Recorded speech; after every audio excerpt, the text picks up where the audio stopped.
You're welcome back from that. Hope you enjoyed listening to all that's been going on in the news. Now, a while ago, we had the opportunity of speaking with an author who wrote a book, Beneath the Sheets. I won't go into the details. Enjoy the interview.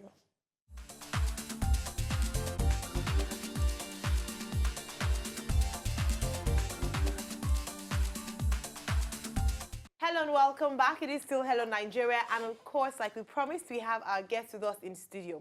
He's a young man with a big passion and a big dream, and I dare say he's a daring and courageous man as well. When we finish speaking with him, you understand the reason why I've described him so. His name is TOLU ADURADOLA, TOLU ADURADOLA for short, and he's the author of Beneath the Sheets, where he talks about his own story of overcoming addiction to pornography and masturbation. We're speaking to him on something that we don't really talk about here in Nigeria, but hopefully we are going to uncover that lead and get people talking after this conversation. Please make very welcome again, TOLU ADURADOLA. Yeah, thank you very much. Thank you very much for joining us. Thank you. All right. Now, I've already opened the Pandora's box and talked about what some people would have even flinched. You said that on live TV. How could you have said that? But, you know, you write a book about yourself, and I'm glad it's from your own perspective. So you're not just writing a vague book. You're not just writing something about something that you're not aware of. But before we go into that, let's talk about, you know, your background. Tell us a little bit about yourself, please. Well, a normal background. My parents are pastors. And then I was born into that setup.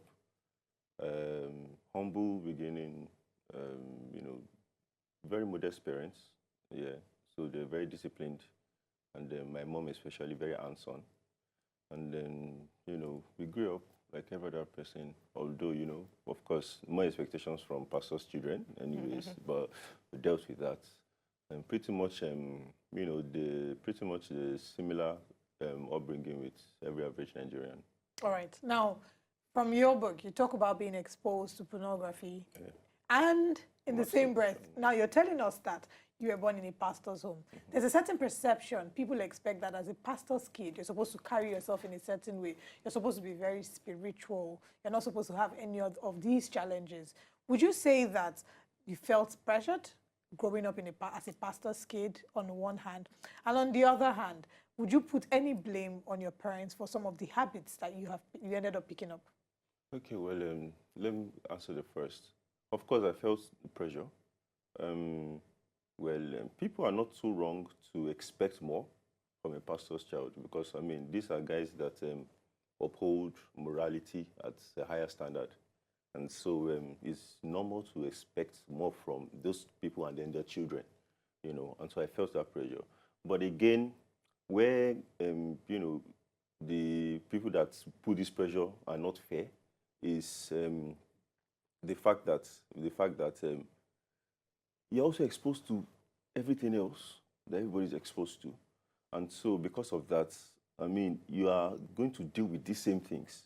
Yes, you're coming from a place where, you know, there's some sort of morality and safety, but you're still exposed to what everyone else is exposed to. And so, you know, and then combined with the pressure, expectation, they want you to just, you know, be different, be the priest in class, you know, be the sane one, and all of that, in spite of these other exposures. That's on one. And then the second aspect, that, you know, was it my parents' fault or was there anything they did wrong? Yeah, because some people say that pastors have a way of investing in the church and forgetting about the family. Well, that is quite true, but in my case, no. My parents did all they could do. I mean, for people that have met my mom especially, she's very hands-on. I mean, my mom calls me all the time, even in school. Maybe said of prayers, you know, this and that. And she wakes us up at night, you know, whenever I'm home. Comes at night to wake me up from sleep. You know, I'm enjoying my sleep and she wakes me up just to pray. Or she saw one message somewhere, you know, some of these WhatsApp messages and stuff. You know, don't drink, don't do Coke and a combination of something else. You know, all those funny messages and all, mango, whatever. You know, so she wakes us up at night to discuss stuff like that, and it can be very annoying. That's how you know but yes, but that shows how, you know, serious parenting was to her. Yeah, of course they're busy people. They're not full-time pastors, so they're career people. Yeah, both of them are professors. So my dad is in silviculture, My mom is professor in language, English, or whatever. So they are very busy people. Yes, somehow, because, I mean, we're going to be in school sometimes. I was in hostel from JSS1. All the times I'm in school and things that happen, they cannot totally control. Yeah. So, yes, I dealt with these things regardless, but at the same time, I believe that the work that they did whenever we're home helped me or prevented me from really going far. So I think, yeah. I thank you so much for sharing that. I'm glad Olive asked that so that people can see that you never exonerated your parents from blame. But like you said, as loving and as hands-on parents are, there's some periods where they have to let you go. And actually, that's the test of good parenting. Yeah. They have to throw you into the world and you either sink or swim. Now, you shared a story of you being abused when you were in secondary school. I don't want to dwell on that because when people read the book, they get to find out more about that. But what do you think were the failings of the school authorities that could have prevented that from happening to you? Well, even in school, issues like this are still not addressed somehow, and there's a stigma attached to it. I mean, so the school doesn't, I don't know, our school system are yet to really concentrate on this aspect. And so if something happens to you, in this regard, you rather keep quiet about it because you don't want to be that student that is known for.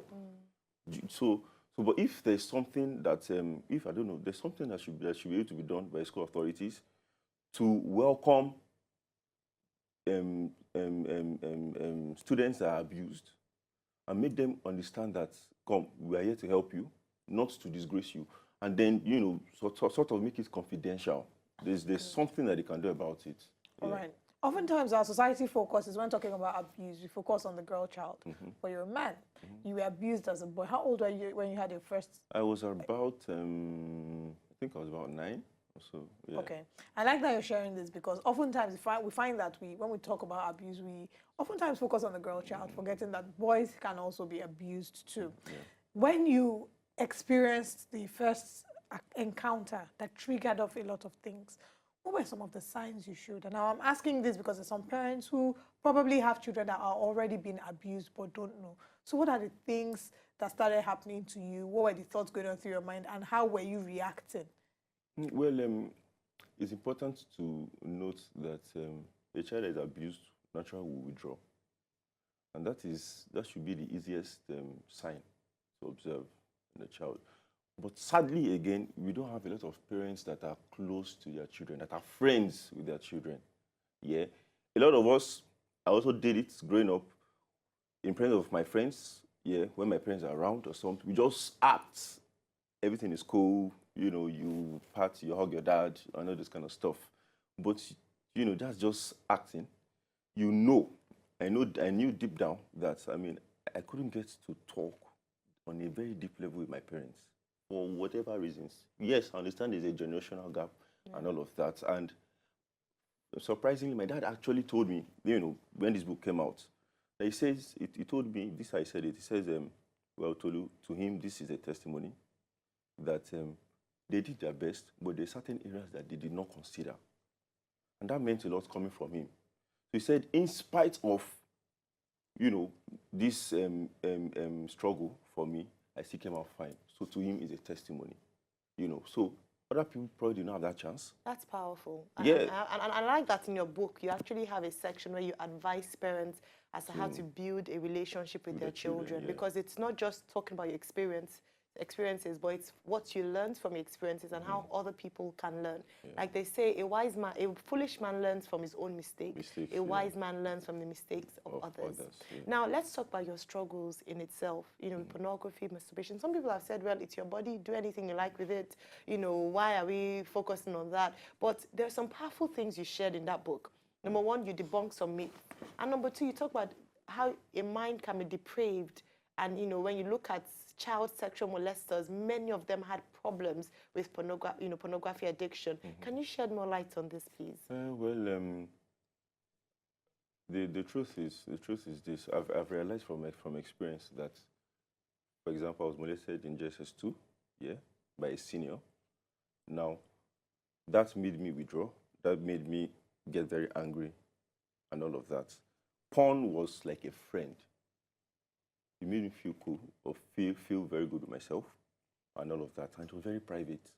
You know, I'm enjoying myself. I'm just giving myself pleasure. There's no collateral damage.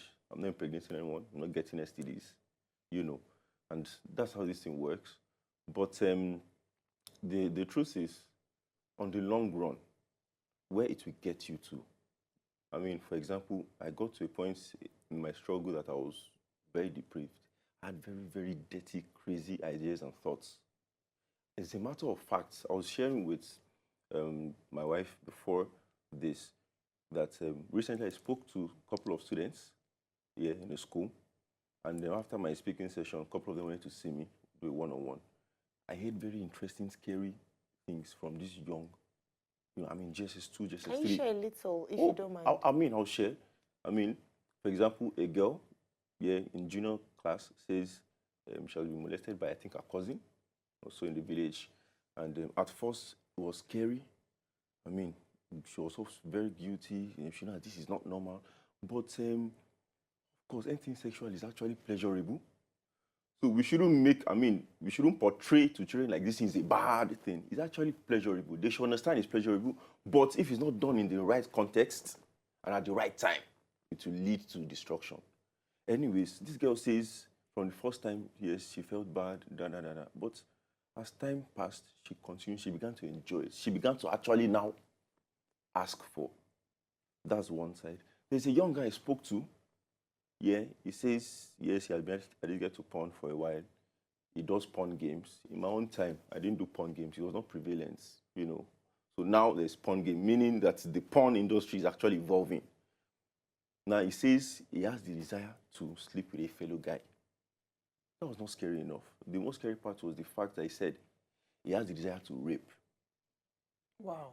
Yes. So it starts to progress. Exactly. So why I'm saying all of this is, when you continue to do porn, the normal porn becomes boring. You become desensitized to the normal thing. You begin to crave the abnormal things.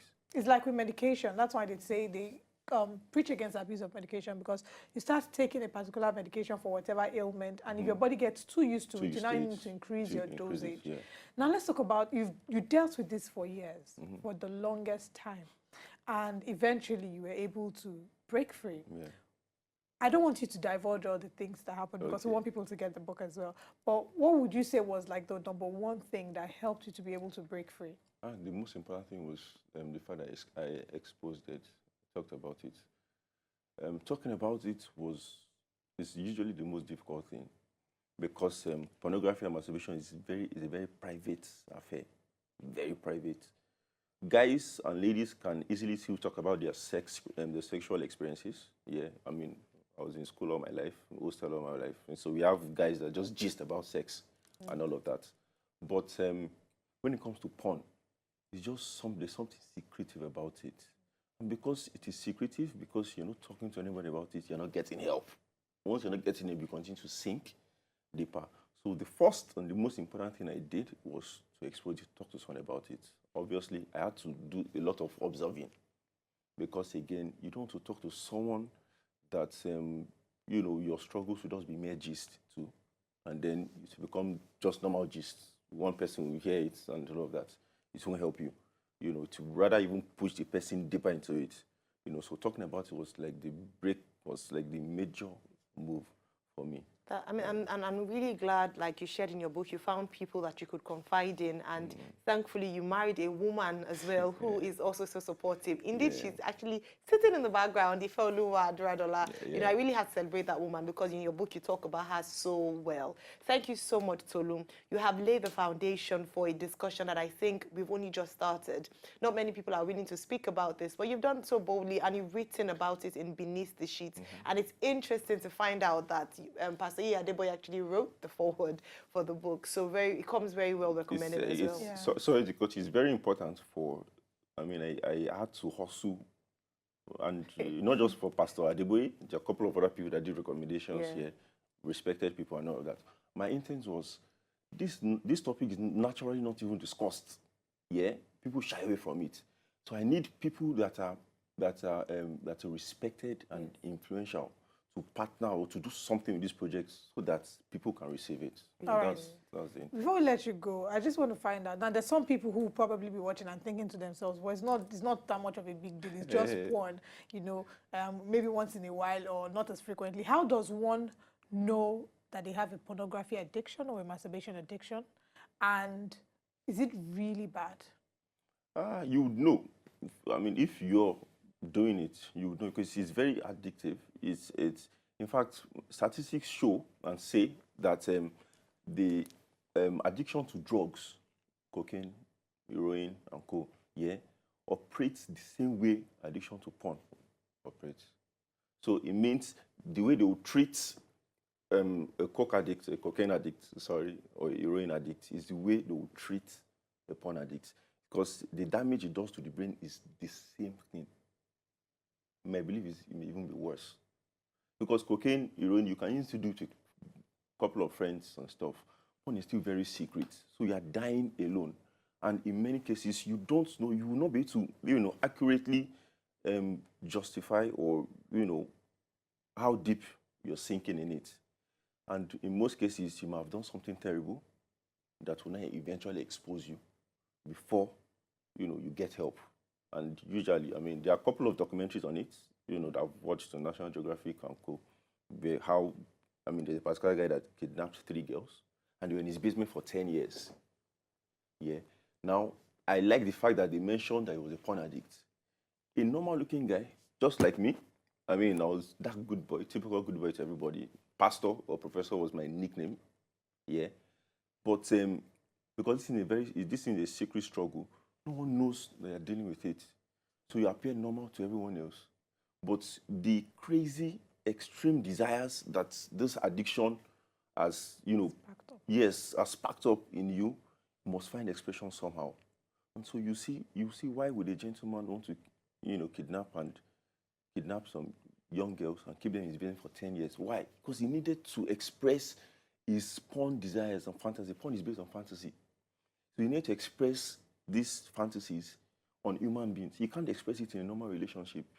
I mean, I can't ask my wife for certain crazy sexual desire, requests or expressions, and then I would expect, I'll be afraid to even do that in the first place because you think I'm going crazy, So I would rather look for, a way, and I will most likely do something crazy. So that's how this thing works. Thank you so much, Tolu. Really grateful to you for coming to share this and for being open. I dare say that you have opened a Pandora's box. And people will argue for, people will have discussions. But the most important thing is that you brought it out in the light and people will start to have discussions about this. Again, we have our guest, Tolu ADURADOLA. His Instagram and Twitter handle has been scrolling on your TV screens. If you'd like to follow him, the book is Beneath the Sheet if you want to find out more about his story and ask him questions. Thank you so much. To enjoy more of these our Ogbonge videos when you just watch, press this button to subscribe on top of our YouTube page. You go love am.